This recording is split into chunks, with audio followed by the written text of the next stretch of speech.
What's up guys, fam? Doc Reggie here, your approachable cosmetic surgeon. And welcome to Vietnam!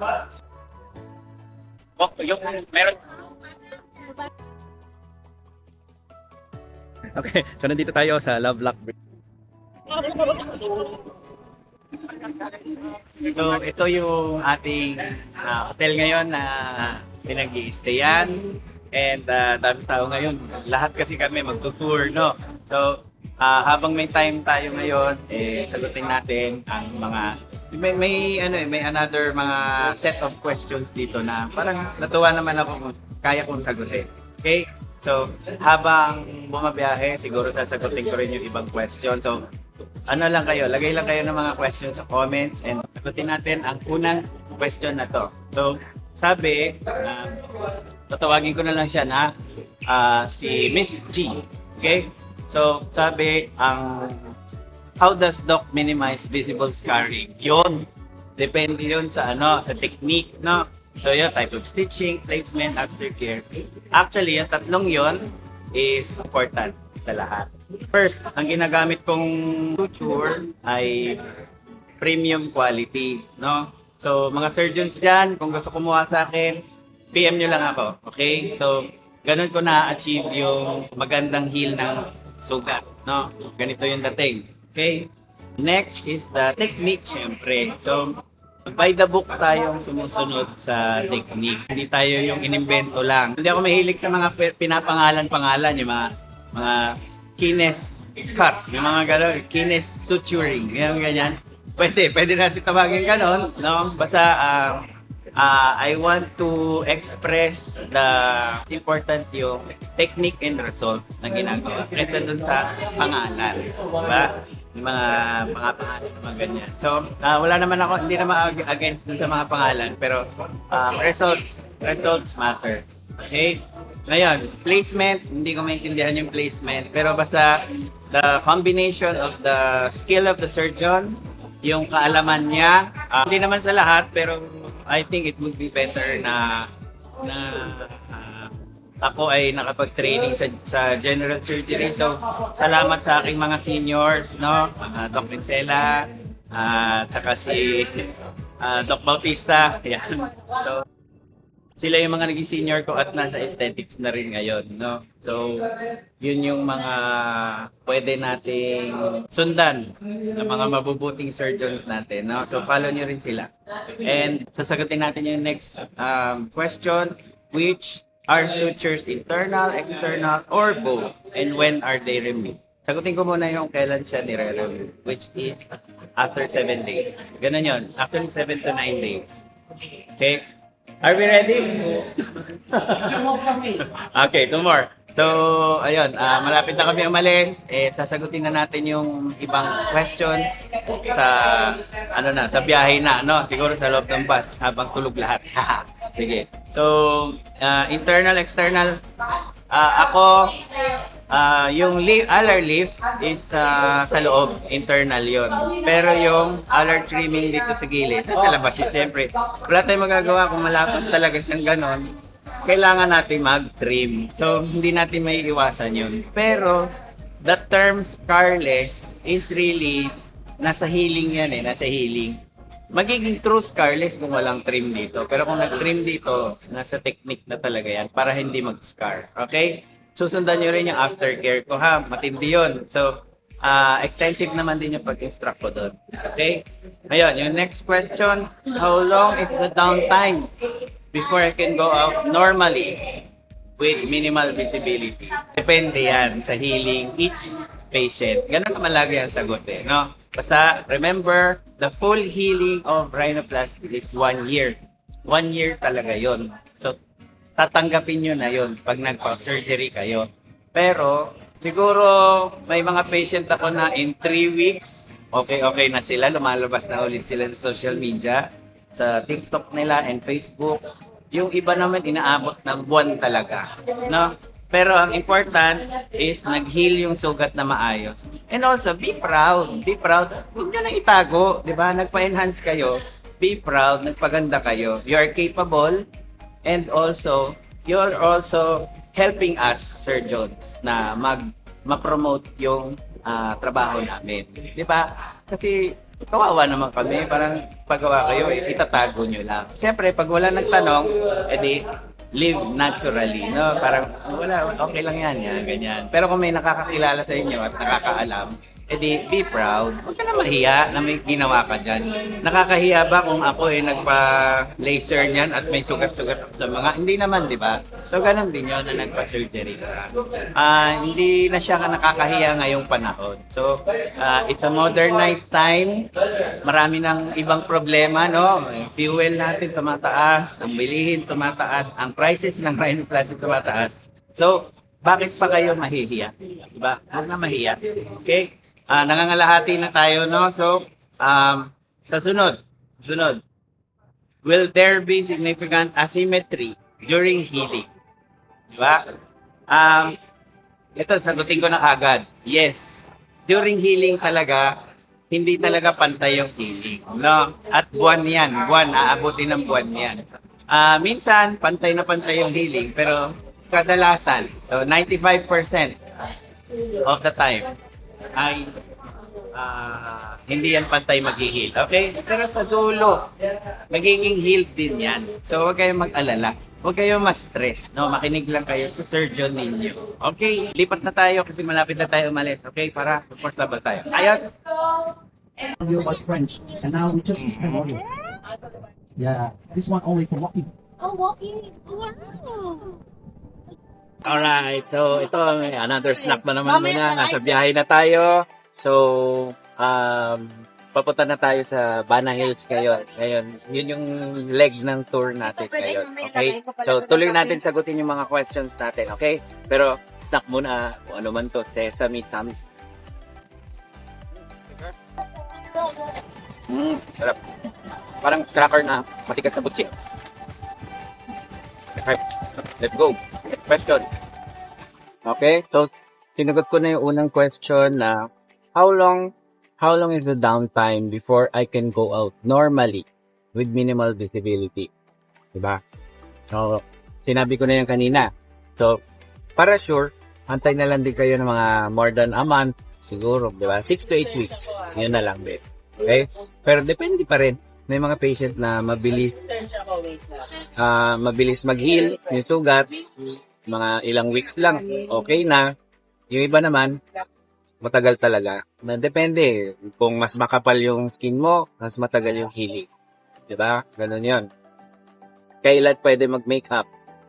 Pwede na mag-makeup actually 2 weeks after the surgery. So, after surgery, after 7 days, aalisin yung tahi.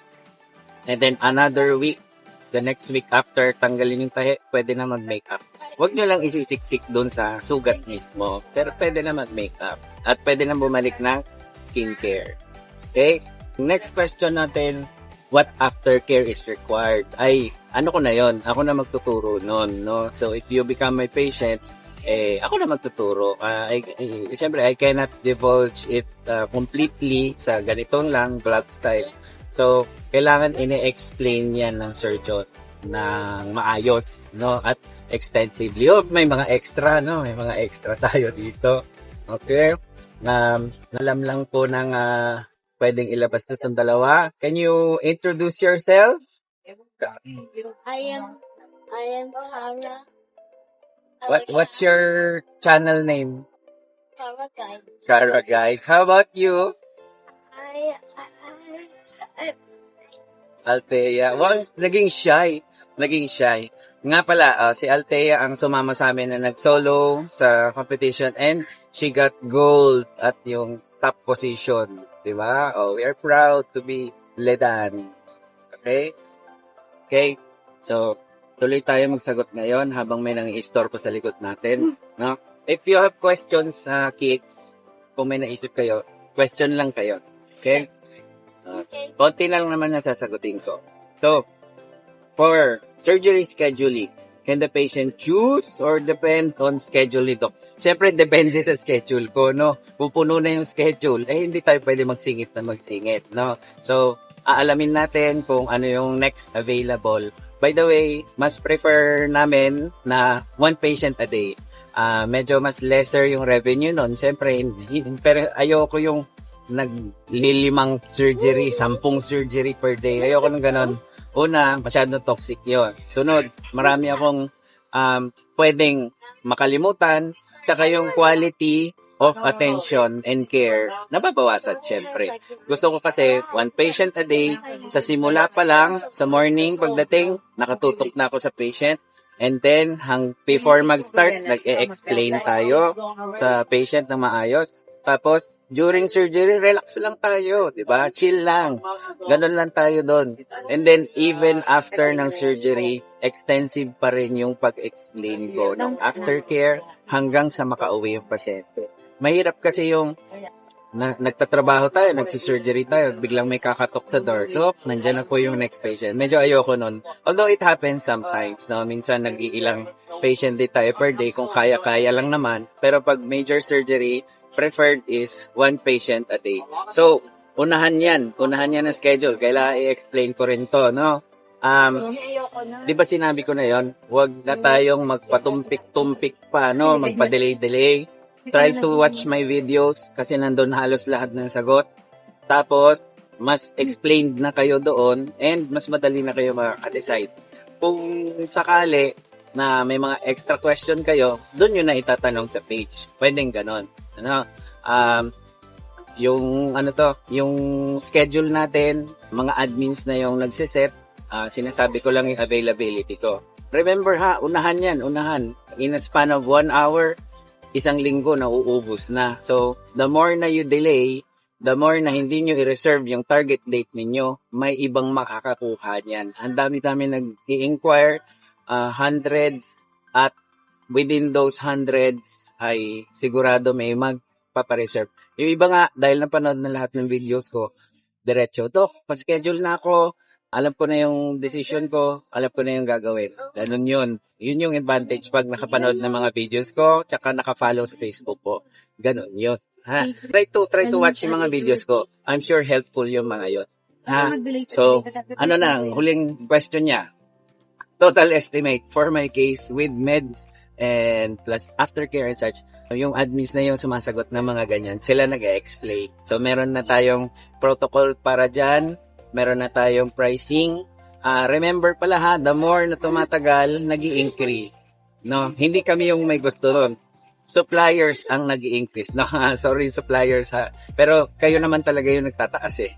So, pag nagtataas yung suppliers, mga sutures natin, mga gasa, mga ginagamit natin, kailangan namin mag-adjust din ng price. So, the more na nagde-delay kayo, tumataas din yung bilihin talaga. Kaya kung nakapag-decide na kayo, we suggest na mag-schedule na kayo kagad. Ano? Lastly, yung aking panghuling tip, huling tip ko sa inyo. Hindi naman porke na mayroong matagal na surgeon, meron pala akong dumi sa bunganga. Hindi naman porke matagal na yung surgeon or sobrang sikat ng surgeon, no, lumalabas sa TV or sa social media, million followers, okay na. Still, each patient merong mababagayan na surgeon yan. Ang important, maluwag ang loob nyo doon sa doktor, no? Tapos, available siya, masagot yung mga questions ninyo. Kung medyo nai-intimidate kayo, sa tingin ko, wag na muna. Ngayon, kung meron kayong gusto or request or demand, at hindi ayon dun sa surgeon or sa clinic, edi okay lang din, walang problema din na hindi yun yung piliin ninyong clinic or surgeon. Ha? Pero, syempre, still look at the quality of the result. Meron silang tinuturo. Hindi ko alam kung ano tinuturo nila. Pakita ko na lang dito. Okay? So, ayun, yun lang naman, para lang maka-help kung pipiliin nyo akong maging surgeon ninyo or hindi. No? Hindi ako takot pakita yung mukha ko sa social media. Kung ano yung nakikita nyo dito, ako lang din yun. Ako lang din yung makakausap ninyo sa clinic. No? Alisin natin si Ayan, ganun yun. So, wag mag-alala sa mga nag-alala na na-hospitalize ako, okay naman na ako. So, goods na tayo. And hopefully, I'll see you pag uwi natin. Ngayon, pag-enjoyin nyo na muna ako. Ha? So, yun. Pag uwi natin, sunod-sunod na naman yan na schedule. So, kung ano man yung mga tanong, itanong nyo na sa admins para pag may available schedule, kuhanin nyo na, i-reserve nyo na. Oh, by the way, PS, PS, ang reservation natin ay 50% talaga. Dalawa yung reason ko doon. Una, para sure ako na capable magbayad yung pasyente. Ano? Ganun yun. Hindi yung, may mga patient ha, may mga patient akong tinakbuhan kami. Nagbayad ng 5,000, tapos ginawa na yung procedure, tapos biglang, ay dok, naiwan pala yung pambayad namin. O kaya, ay dok, nandun sa kapatid ko, babalikan namin. Wala na, hindi na namin makontak. Ano? Pero nagawa ko na yung surgery. Bahala na sila, sa iba na sila nagpatanggal na tahe malamang, no? So, ewan ko na kung sino man yon, sana sumakit sa inyo. Okay. So, yung ano naman, another reason is para mas maluwag na yung balance ninyo, no?